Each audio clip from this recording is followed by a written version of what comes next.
ತಾಲೂಕಿನ ಸಿಎಸ್ಪುರ ಹೋಬಳಿಯ ಸಿ ಯಡವನಹಳ್ಳಿ ಗ್ರಾಮದಲ್ಲಿ ಸರ್ಕಾರಿ ಭೂಮಿಯನ್ನ ಕಬಳಿಸಲು ಯತ್ನಿಸಲಾಗುತ್ತಿದೆ ಎಂದು ಆರೋಪ ಕೇಳಿಬಂದಿದೆ. ಸರ್ವೆ ನಂಬರ್ 133ರಲ್ಲಿ ಸುಮಾರು 4 ಎಕರೆ ಸರ್ಕಾರಿ ಜಮೀನಿನ ವಿಚಾರವಾಗಿ ವಿವಾದ ಉಂಟಾಗಿತ್ತು. ಸಂಬಂಧಪಟ್ಟವರು ಯಾವುದೇ ಅಧಿಕೃತ ಸರ್ವೆಯನ್ನ ನಡೆಸದೆ ಗ್ರಾಮಸ್ಥರಿಗೆ ಮಾಹಿತಿಯನ್ನ ನೀಡದೆ ಜಮೀನು ತಮ್ಮದೆಂದು ವಾದಿಸುತ್ತಿದ್ದಾರೆ ಎಂದು ಗ್ರಾಮಸ್ಥರು ಆರೋಪಿಸಿದ್ದಾರೆ. ಈ ಜಮೀನಿನ ಕುರಿತು ಗ್ರಾಮಸ್ಥರು ಹಲವು ಅನುಮಾನಗಳನ್ನ ವ್ಯಕ್ತಪಡಿಸಿದ್ದು, ಅಧಿಕಾರಿಗಳಿಗೆ ದೂರನ್ನ ನೀಡಲು ಮುಂದಾದರೂ ದೂರು ಸ್ವೀಕರಿಸದಿರುವುದು ಹಾಗೂ ಸಮಸ್ಯೆ ಬಗ್ಗೆ ಸೂಕ್ತ ಸ್ಪಂದನೆ ನೀಡದಿರುವುದು ಅಧಿಕಾರಿಗಳ ನಿರ್ಲಕ್ಷ್ಯಕ್ಕೆ ಸಾಕ್ಷಿಯಾಗಿದೆ ಎಂದು ಅಸಮಾಧಾನವನ್ನ ವ್ಯಕ್ತಪಡಿಸಿದ್ದಾರೆ. ಇನ್ನು ಇದೇ ಗ್ರಾಮದಲ್ಲಿ ಅಂಗನವಾಡಿ ಕಟ್ಟಡವೂ ಇಲ್ಲ. ಅಂಗನವಾಡಿಗಾಗಿ ಜಾಗ ಮೀಸಲಿದ್ರೂ ಕಟ್ಟಡ ನಿರ್ಮಾಣವಾಗದ ಹಿನ್ನೆಲೆಯಲ್ಲಿ ಸದ್ಯ ಹಳೆಯ ಶಾಲೆಯ ಒಂದು ಕೊಠಡಿಯಲ್ಲಿ ಅಂಗನವಾಡಿ ಕೇಂದ್ರ ಕಾರ್ಯನಿರ್ವಹಿಸುತ್ತಿದೆ. ಹೀಗಾಗಿ ಸರ್ವೆ ನಂಬರ್ 133ರ ಜಮೀನಿನ ಕುರಿತು ಕೂಡಲೇ ಸ್ಥಳ ಪರಿಶೀಲನೆಯನ್ನ ನಡೆಸಿ ಸರ್ಕಾರಿ ಜಮೀನಿನ ದಾಖಲೆಗಳನ್ನ ಪರಿಶೀಲಿಸಬೇಕು.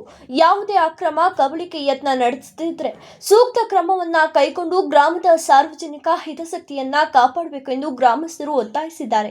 ಈ ಕೂಡಲೇ ಸಂಬಂಧಪಟ್ಟ ಅಧಿಕಾರಿಗಳು ಹಾಗೂ ತಹಶೀಲ್ದಾರ್ ಅವರು ಸ್ಥಳಕ್ಕೆ ಭೇಟಿ ನೀಡಿ ಜಮೀನಿನ ನೈಜ ಸ್ಥಿತಿಯನ್ನ ಪರಿಶೀಲಿಸಿ ಗ್ರಾಮಸ್ಥರಿಗೆ ನ್ಯಾಯವನ್ನ ಒದಗಿಸಬೇಕೆಂದು ಗ್ರಾಮಸ್ಥರು ಆಗ್ರಹಿಸಿದ್ದಾರೆ.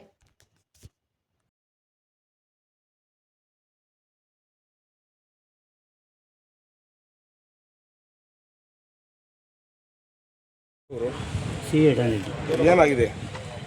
ಸುಮಾರು ವರ್ಷದಿಂದಲೂ, ಎಷ್ಟು ವರ್ಷದಿಂದ ಇಲ್ಲಿ 1971ರಿಂದಲೂ ಇದು ತಕರಾರು ನಡೀತಲೇ ಇದೆ. ಅಂತಿಮ ಇತ್ತೀಚೆಗೆ ಸ್ಕೂಲ್ ಆದಾಗ ಕೇಸ್ ಹಾಕಿದ್ದು ಸ್ವಾಮಿ 6-7. ನಾನು ಇದನ್ನು ಪರಿಗಣಿಸ್ಬೇಕು, ಅವರಂತೆ ಆದರೂ ಬಿಟ್ಬಿಡೋಣ, ಸಾರ್ವಜನಿಕರಂತೆ ಆದರೂ ಹೋರಾಟ ಮಾಡೋಣ ಅಂತ ನಾನು ನಡೆಸ್ತೆ ಸ್ವಾಮಿ. ಈಗ ತಾವೆಲ್ಲ ಗ್ರಾಮಸ್ಥರೆಲ್ಲ ಒಂದು? ಹೌದು ಸ್ವಾಮಿ, ಹೌದು ಹೌದು, ಪ್ರತಿಯೊಬ್ಬರು ಗ್ರಾಮಸ್ಥರು ಒಂದು, ಅವರೊಬ್ಬರೇ ಒಂದು ಸ್ವಾಮಿ. ನಿಮಗೆ ಮುಂದೆ ಏನಾಗಬೇಕು? ನಮಗೆ ಸಾರ್ವಜನಿಕರಿಗೆ ಬಡವರಿಗೆ ಗುಡ್ಲು ಕಟ್ಕೊಂಡು ದಾರಿ ಸಿಕ್ಬೇಕು ಸ್ವಾಮಿ. ನಮ್ಮ ಅನುಕೂಲಕ್ಕೆ ಏನು ಬೇಡ, ಬಡವರು ಪ್ರತಿಯೊಬ್ಬರು ಗುಡ್ಲು ಕಟ್ಕೊಂಡು ಅನುಕೂಲ ಆಗ್ಬಿಡ್ಬೇಕು ಸ್ವಾಮಿ.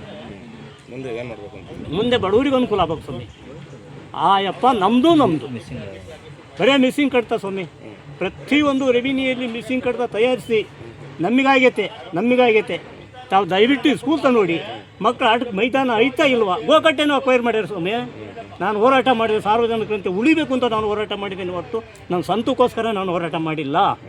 ಬಡವರು ಗುಡ್ಲು ಕಟ್ಕೊಂಡು ದಿವಸ ಅನ್ಕೊಂಬಿಡ್ಲಿ, ಸಖತ್ವಾಗಿ ಹೋರಾಟ ಮಾಡಿದ್ದೀನಿ ಸ್ವಾಮಿ. ಹೈಕೋರ್ಟ್ವರೆಗೂ ಓಡಿಸ್ಕೊಂಡೋಗಿದ್ದೀನಿ, ಬಿಡೋದಿಲ್ಲ. ಯಾವ ಕಾರಣಕ್ಕೂ ಬಡವರು ಉಳಿಬೇಕು, ಬಡವರು ಗುಡ್ಲು ಕಟ್ಕೊಂಬಿಡ್ಲಿ. ಎಷ್ಟು ಮನೆ ಇದ್ದಾವೆ? ಸುಮಾರು ಈ ಜಾಗದಲ್ಲಿ 54 ಮನೆ ಇದೆ ಸ್ವಾಮಿ, 3 ದೇವಸ್ಥಾನ ಸೇರಿ. ಇನ್ನೂ ಪಂಚಾಯತಿಗೆ ಅಕ್ವೈರ್ ಆಗಿಲ್ಲ, ಲಿಸ್ಟ್ ಮಾಡಿದ್ದಾರೆ. ಇನ್ನೂ 40 ಮನೆ ಗ್ರಾಮ ಕೆಳಗಡೆ ಇದೆ, ಪಾಟ್ಗಳನ್ನ ಕಟ್ಬಿಟ್ಟಿದ್ದಾರೆ, ಜಾಗ ಇಲ್ಲದೆ. ಆ ಪರಿಸ್ಥಿತಿ ಇದೆ. ನಾವು ಅವ್ರು ಬೇರೆ ಇವ್ರು ಬೇರೆ ಅನ್ನಲ್ಲ, ಪ್ರತಿಯೊಬ್ಬರು ಗ್ರಾಮಕ್ಕೂ